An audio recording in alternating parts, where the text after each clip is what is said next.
नै लोगोफोर बेनो नै मैया समबाराव लाबोदों जों बेखौहाय समबार मोना अखा सिजालायनानै गिबियावनो नोंथांमोननो बयखौबो आंनि खुलुमनाय बेलासिनि गोजोननाय जासिहरनाय थाबाय। नोंथांमोननि सिगाङावहाय आं खोन्थानो लाजिदोंमोन, नोंथांमोनाथ' थाम्बनेल नुनानै एसेब्लाबो बुजिबाय जानो हागौ।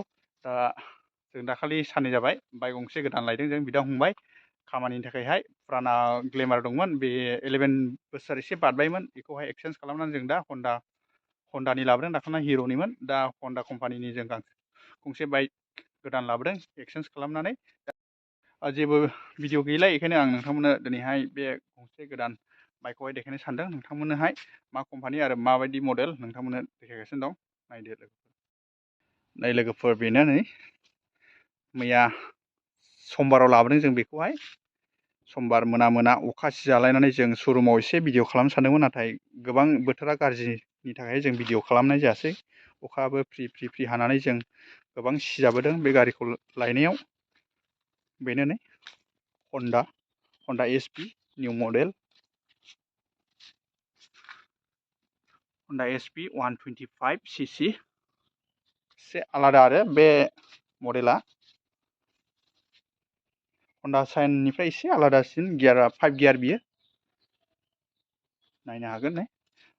दासिमाव साननैयाव खै किल'मिटार सालायजाखो नोंथांमोना देखायनि आं र' खालामनानै। 59 किल'मिटारल' सालायदों दाबो साननैनि गेजेरावहाय। दा नैबे न'आव देखायनाया ना, बाहाय गियारा जेसेबां गियाराव सोदों बेखौ 1 2 3 4 5 जेसेबांनाखि गियाराव सोआ माने बे देखायो आरो बाहाय। जास्ट आं दा 1आव सोबाय, 1 ओंखारबाय आरो बिदिनो 5 गियार। जों खामानिनि थाखायहाय लादों बे गारिखौहाय बिदा फंबाय जसेफ नार्जारिजों आंजों। जों राबार प्रडाक्सन खालामो नालाय। बेनो नै गारिया माबायदि नुदों कमेन्टआव एसे सोंहरदो लोगोफोर।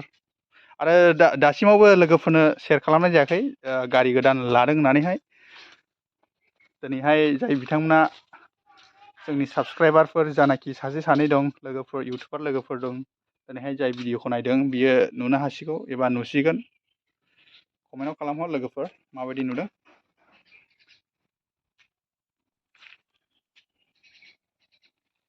बेनो दिनैनि भिडिअआ।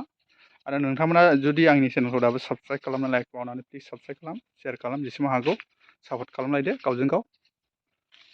बाय बाय।